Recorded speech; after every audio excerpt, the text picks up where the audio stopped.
ప్రభువా కాచితివి ఇంతకాలం, కాచితివి ఇంతకాలం. ప్రభువా కాచితివి ఇంతకాలం, కాచితివి ఇంతకాలం. Praise the lord. దేవునికి స్తోత్రం. క్రీస్తు కృపా సందేశాలకు మరొకసారి ఆహ్వానిస్తాం. మరొక్కసారి దేవుని యొక్క వాక్యం మంచి వర్తమానాన్ని పరిశుద్ధాత్మ దేవుడు మనతో మాట్లాడునుగాక. లూకాసు సువార్త 19:8 చదివితే అక్కడ జక్కయ్య మంచి సమర్పణ చేసుకున్నాడు. నేను ఎవరి యొద్ద నేను అన్యాయంగా దేన్నైనా తీసుకొని ఎడల మరలా 400 చెల్లిస్తా అన్నాడు. దేవునికి స్తోత్రం కలుగునుగాక. జక్కయ్య లంచాలు గించాలు తీసుకుంటూ ఏం చేసాడో తెలియదు కానీ మొత్తానికి చాలా చేశాడు. ప్రభు దగ్గరికి వచ్చాడు. తనకు మనశ్శాంతి లేదు. ప్రభు దగ్గర రాకముందు మనశ్శాంతి లేదు. బాధ వేదన లంచాలు తీసుకున్నందుకు. ఎందుకు లంచాలు తీసుకోవడం వల్ల ఏం జరిగింది? లంచాలు తీసుకోవడం వలన అక్కడ యాకోబు పత్రిక 5వ అధ్యాయంలో 4 చూద్దాం. ఇదిగో మీ చేలు కోసిన పనివారికిగా మీరు మోసముగా బిగబట్టిన కూలి మొరబెడుచున్నది. లేవీకాండం 19:13 కూలివాని కూలి నీ వద్ద ఉంచుకోవద్దు. ఇర్మియా 22:13 జీతమివ్వక తన పొరుగువానికి ఊరకయే పని చేయించుకునే వాడికి శ్రమ. ఇలాగ జక్కయ్య తన ఇష్టాంతరంగా ప్రవర్తించి అన్యాయంగా లంచాలు తీసుకుంటూ అన్యాయంగా బెదిరించి భయపెట్టి ప్రజలను వేధించి మానసికంగా కృంగదీసి ఆ లంచాలు ఇవ్వకపోతే ఏదో జరిగిపోద్దని భయపెట్టుగా ఆ భయపడిన ప్రజలు అలాగే అన్యాయంగా తీసుకున్నాడు. కానీ మనశ్శాంతి లేదు. శ్రమ వచ్చేసింది, బాధ వచ్చేసింది. నువ్వు గవర్నమెంట్ ఆఫీసర్ అయినా, ప్రైవేట్ ఆఫీసర్ అయినా, వ్యాపారస్తుడు అయినా నువ్వు ఇతరుల దగ్గర లంచాలు తీసుకుంటున్నావా? నీ దగ్గర కూలి చేసే వాళ్ళ దగ్గర కూలి ఎగ్గొడుతున్నావా? ఇలా చేస్తే శ్రమ అని బైబిల్లో ఉంది. చేయకూడదు, తప్పది. కాబట్టి అలాంటి దౌర్భాగ్యమైన పరిస్థితి నుంచి దేవుడు మనల్ని తప్పించునుగాక. ముఖ్యంగా మీకు ఒక మాట చెప్తున్నాను. ఇక్కడ దేవుని యొక్క వాక్యంలో ఇలాంటి పాడు పనులు మనం చేయకుండా, అన్యాయంగా ఇతరుల దగ్గర తీసుకోకుండా ఉందాం. అలా తీసుకొని శ్రమల పాలైన జక్కయ్య పరిగెత్తుకుంటూ వచ్చేసాడు. ప్రభు దగ్గరికి వచ్చాడు. యేసు ఎవరో చూద్దాం, నాకు మనశ్శాంతి ఇచ్చేవాడు ఆయనే. నేను ఏ పాపం చేశానో ఆ పాపాలను బట్టి, లంచాలను బట్టి మనశ్శాంతి లేదు, భార్యకు లేదు, పిల్లలకు లేదు, రోగాలు, వ్యాధులు, బాధలు, కష్టాలు ఒకటిగా అన్ని రకాలకు రాగా కృంగిపోయి బాధపడి మనశ్శాంతిలోకి అలమడిస్తున్నప్పుడు ఆ ఇరుకొని ప్రాంతానికి యేసయ్య వచ్చాడు. యేసును చూద్దామని వెళ్ళాడు. కనీసం ప్రభు దగ్గరికి వెళ్తే, యేసు దగ్గరికి వెళ్తే నాకు మనశ్శాంతి కలిగింది, నాకు పాప విముక్తి కలిగింది, నాకు రోగాలు తగ్గిపోతాయి, నేను క్షేమంగా ఉంటానని నమ్మి యేసు చోటకి వెళ్ళిన జక్కయ్యతో దేవుడు మాట్లాడుతున్నాడు. జక్కయ్య త్వరగా దిగు, నేడు నీ ఇంటికి రక్షణ వస్తుందని చెప్పగానే జక్కయ్య సంతోషంగా తన ఇంటికి చేర్చుకున్నాడు. ఆనందించాడు, సంతోషించాడు. ప్రభు రాగానే అప్పుడు ప్రభు దగ్గర సమర్పణ చేసుకుంటున్నాడు. అయ్యా నేను లంచగొండినయ్యా, ఎంతోమంది దగ్గర మోసం చేశానయ్యా, అన్యాయంగా మోసం చేశానయ్యా, అన్యాయంగా అక్రమ సంపాదన సంబంధించానయ్యా, అందుకే నాకు మనశ్శాంతి కాదు. ఎవరైనా సరే నా వల్ల నష్టపోయిన వాళ్ళు ఉంటే, నేను ఎవరైనా అన్యాయంగా తీసుకుంటే 400 ఇచ్చేస్తానయ్యా అనగానే ప్రభు అన్నాడు. నేడు ఇంటికి రక్షణ వచ్చింది, జక్క ఇంటికి రక్షణ వచ్చింది, జక్కయ్య నిజమైన దేవుని కుమారుడు అని ప్రభు బలగు చెప్పేశాడు. ఈరోజు ఈ వర్తమానం నా ప్రియ సహోదరులు, లంచాలు తీసుకోవద్దు, అన్యాయంగా తీసుకోవద్దు, భయపెట్టొద్దు. నీకు దేవుడు ఇచ్చిన దాంట్లో తృప్తి పొందు, అదే దేవునికి ఆశీర్వాదం. అలా కాకుండా ఎంతోమంది లంచాలు తీసుకొని అన్యాయంగా అక్రమంగా పొరుగు వాళ్ళ దగ్గర తీసుకుంటే, ఆ దగ్గర 100 రూపాయలు, 1000, 2000, 1,00,000 తీసుకుంటే ఏమైనా కోట్లు, ఏమైనా ఇల్లు కడతామా, వాకిలు కడతామా, లేకపోతే ఏమైనా ముద్దులు వేసుకుంటామా? ఏమీ లేదు కదా. దానికి తగిన శాపం వస్తుంది, శ్రమలు వచ్చేస్తాయి. అట్టి శ్రమలు తప్పించబడాలంటే, అట్టి దుష్టం తప్పించబడాలంటే, జక్కలాగా మనశ్శాంతి పొందాలంటే ఆ లంచాలు విడిచిపెడుతురుగాక. నేను నా దేవుని సేవలో బహుగా సాగుతున్న వేళలో కొంతమంది నా దగ్గరికి వచ్చి, అయ్యా పాస్టర్ గారు, ఈ మధ్య ఒక చక్కని స్కీమ్ వచ్చింది, 5,000 కడితే 25,000, 10,000 కడితే 50,000, 20 కడితే 1,00,000 రూపాయలు వస్తాయ్యా, ముందు కట్టాలి, అలా కట్టిస్తే అలాగ వస్తాయి.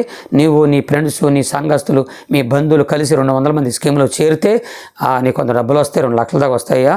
అలాగనే మీకు అరువులో ఉన్న అనాథ బిడ్డలకు వాళ్ళందరికీ మన చక్కగా మందిరాలు కడతాం, చర్చలు కడతాం అని చెప్పి ప్రూఫ్లు చూపించారు. ఇది నిజమయ్యే వాస్తవం అని చెప్పారు. నేను నమ్మాను. వాళ్ళు దేవుని బిడ్డలే, దేవుని బిడ్డలని పేరే కానీ మోసగాళ్ళు, భయంకర మోసగాళ్ళు ఉంటారు, నమ్మించి నట్టేడు ముంచులు ఉంటారు. కాబట్టి నేను వాళ్ళ మాటలు నమ్మి అలాగని చెప్పేసి 200 మంది చేర్చి వాళ్ళందరికీ కట్టుకోమన్నాను. వాళ్ళు చెప్పారు, అయ్యగారు వాళ్ళు ఎవరో మాకు తెలియదు, మరి కడితే ఎలా పరిస్తున్నారు, ఎవరిస్తారని వాళ్ళు ఎగ్గొడితే ఎవరిస్తారన్నారు. నేనున్నా పర్లేదు కట్టుకోమన్నా వాళ్ళ మీద నమ్మకంతో. పాపం వాళ్ళు పేదలు, పేదలు పాపం వాళ్ళు యొక్క అప్పులు ఏం తీసుకొచ్చి నాకు డబ్బులు 20 లక్షల రూపాయలు తీసుకొచ్చారు. వాళ్ళని పిలిపించాను, ఆ డబ్బులు తీసుకెళ్ళిపోయారు. ఇంతవరకు అడ్రస్ లేరు, వాళ్ళు ఎటు వెళ్ళారో తెలియదు. నన్ను మధ్యలో మందులో పెట్టారు. ఇది ఎక్కడో కాదు, గుడివాడ పట్టణంలో, గుడివాడ, ముదినేపల్లి, గురజ, ఆంధ్రప్రదేశ్ కృష్ణా జిల్లా గుడివాడ, గురజ, ముదినేపల్లి ప్రాంతంలో జరిగిన సన్నివేశం ఇది. ఎక్కడ దొంగ మాటలు కాదు, పొగురు మాటలు కాదు, జరిగిన సన్నివేశం. వాళ్ళు వెళ్ళిపోయారు. వీళ్ళందరూ వచ్చారు. 20 లక్షల రూపాయలు అప్పులు అయిపోయాను నేను. వాళ్ళు అన్నారు, మా కట్టమన్నారు. నేను ఏడిశాను, ప్రభువా నన్ను క్షమించు, నేను చేసిన ఘోరమైన తప్పేది, దురాశ దుఃఖానికి చేయటం చెప్పేది నేనే, ధనాపేక్ష సమస్త కీడులకు మూలమని చెప్పింది కూడా నేనే. కొద్దిగా ఆశపడ్డాను. నీ పరిసర కొరకు సహకారం, మందిరాలు కడతా అన్నారు, అనాథ హాస్టల్ కడతా అన్నారు, తర్వాత పేదలకు సహాయం అనుకున్నా నేను.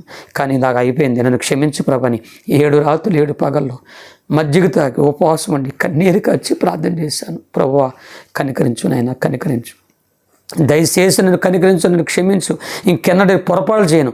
1 కాదు 2 కాదు 20 లక్షల రూపాయలు అప్పులు పాలయ్యాను. ఏ దిక్కును రప్పిస్తావు, ఏ హృదయం ఇస్తావు, నీ పరలోక బ్యాంకులు ఇప్పి ఈ పిల్లలకి అందరికి సాయం చేయ ప్రభువా, అందరు కట్టేయాలి. నేను 1 రూపాయి నేను అప్పులు పాలై వాళ్ళ డబ్బులు నేను తీసుకుంటే, ఒకవేళ వాళ్ళు తీసుకున్నా నేనే బాధ్యుడు కాబట్టి వాళ్ళకి ఎగ్గొడితే నాకెంతో నష్టం కదా నాయన. దయచేసి నన్ను క్షమించి ఇంకెన్నడూ పొరపాటు చేయను. ఎలా కడతావో కట్టు ప్రభుని 7 రాత్రులు 7 పగలు కన్నీరు కాచి నేను, నా కుటుంబం, నా భార్య, పిల్లలు ఏడ్చి ప్రార్థన చేశాం. ప్రభువు మా ప్రార్థన ఆలకించాడు. తూర్పు పడమర ఉత్తర దక్షిణ నలుదిక్కుల నుంచి అనేకులు ఫోన్ చేసి, మొత్తం ఇండియా నుంచి పెద్ద పెద్ద పట్టణాల నగరాల నుండి ఇతర దేశాల నుంచి ఫోన్ చేసి, క్రిస్దాస్ మేసల గొప్ప దైవజనుడా, నీ ప్రార్థన ద్వారా, వాక్యం ద్వారా, సాక్ష్యాల ద్వారా, పాటల ద్వారా ఎంతోమంది దీవించబడుతున్నారు, ఆశ్రయించబడుతున్నారు, స్వస్థలు పొందుతున్నారు, మేలు పొందుతున్నారు, రా మా దగ్గరికి రమ్మని చెప్పి వాళ్ళ సభలకు తీసుకెళ్లారు. నేను వాక్యం చెప్తాను, దేవుడు నన్ను బలంగా పరిశుద్ధాత్మ అభిషేకంతో వాడుకొనగా సభలకు వచ్చిన అనేకులు దీవించబడ్డ, రోగాలు పోయినాయి, అద్భుతాలు జరిగిపోతున్నాయి. ఆ అద్భుతాల్లో లాస్ట్లో ప్రార్థన చేస్తున్నప్పుడు దేవుడు వాళ్ళకు ప్రేరేపించి, నేను అడగకపోయినా నా అవసరాలు తెలిసిన దేవుడు ప్రార్థన చేసిన ప్రతి ఒక్కరు వచ్చి వాళ్ళు తోచిన కనుగలు ఇచ్చారు. నన్ను పిలిచిన సేవకులు, దైవజనులు వాళ్ళకి ఎక్కువగా ఇచ్చారు. నాకు కొద్దిగా ఇస్తానని చెప్పిన వాళ్ళు 400-500 ఇచ్చేస్తున్నారన్నమాట. ఒకరోజు ఢిల్లీలో ఒక ఆయన, తెలుగు ఆయన, సార్ నేను 2 కోట్ల రూపాయలు ఆస్తి ఇక్కడ నేను కొనుక్కున్నాను, స్థలం కొనుక్కున్నాను, ల్యాండ్ కొనుక్కున్నాను, ఇక్కడ వాళ్ళ ద్వారా మరి ఎక్కడ వాళ్ళు కబ్జా చేశారండి లోకల్ వాళ్ళు. వాళ్ళ దగ్గర రాజకీయ నాయకులు అందరూ ఉన్నారు, వాళ్ళకి పొరుగుబడి ఎక్కువ ఉందయ్యా, కోట్లు వేసానయ్యా, ఈరోజు ఫైనల్ తీర్పయ్యా, దయచేసి సేవ కూడా నా కొరకు ప్రార్థన చేయండి, పిల్లల గల్లోని అయ్యా, నాకు అదంతా పోతే నా జీవితం అంతమైపోద్దయ్యా, అది కోర్టు కానీ తీర్పులో వ్యతిరేకంగా వస్తే చచ్చిపోతానని చెప్పి అన్నాడు. ప్రార్థన చేస్తున్నాడు, దేవుడు మాట్లాడుతున్నాడు. అవతల పక్కన రాజకీయ నాయకులు ఉన్నా, గోండాలు ఉన్నా, రౌడీలు ఉన్నా, ఎవరున్నా ఈయన పక్క నేనున్నాను, నా బిడ్డ పక్క నేనున్నా, చెప్పమన్నాడు. చెప్పాను, నువ్వు భయపడకు, తీర్పు నీ పక్షం వద్దా అన్నాను. ఆయన ఏదో ఆపనమ్మకి వెళ్ళాడు, కానీ ఆశ్చర్యం, ఆ తీర్పు ఆయన పక్షం వచ్చేసింది. దేవునికి స్తోత్రం. ఆయనే గెలిచేశాడు, యేసయ్య గెలిపించేశాడు. ఆయన్ని కౌలించుకున్నాడు. సార్ మీ ప్రార్థన, దేవుని కృప, ఈ మధ్య కారు కొనుక్కున్నాను, అది మీకు ఇస్తా అన్నాడు. నాకొద్దు, కారులో దేవుంది. ఈ సేవకుడు ప్రార్థన ద్వారా, వాక్యం ద్వారా, పాటల ద్వారా, సాక్ష్యం ద్వారా మీకు మేలు జరిగితే ఇదిగో నా అకౌంట్ నెంబర్, మీకు తోసిన కానికేమని చెప్పి ఇలాగ ఎంతోమంది అలాగ చెప్పి వెళ్ళాను. అనేకులు ఇచ్చారు. కొంతకాలం తర్వాత డబ్బులు లెక్కేసుకున్నాను. వచ్చిన డబ్బులు, బ్యాంకు డబ్బులు లెక్కేసుకుంటే ఆశ్చర్యకరంగా 21 లక్ష దేవుడు ఇచ్చాడు. దేవునికి స్తోత్రం. ఆశ్చర్యకరం. 21 లక్ష. నేను అప్పులు 20 లక్షలే. 1 లక్ష ఎక్కడికి వచ్చేసింది. నా కట్టిన డబ్బులు కట్టారే వాళ్ళందరినీ పిలిపించాను, మంచి భోజనం ఏర్పాటు చేశాను, మంచి వాక్యం చెప్పాను. వాళ్ళందరికీ 1 రూపాయి కూడా నష్టం లేకుండా వాళ్ళందరూ కట్టేశాను. దేవునికి స్తోత్రం కలుగును గాక. ఎందుకంటే దేవుడు నాకు చేసిన గొప్ప కార్యం. ఇప్పటికీ 1 రూపాయి అప్పు లేకుండా యేసయ్య నన్ను కాపాడాడు. అట్టి రీతిగా దేవుడు మనల్ని కాపాడతాడు. ఏం బాధ లేదు.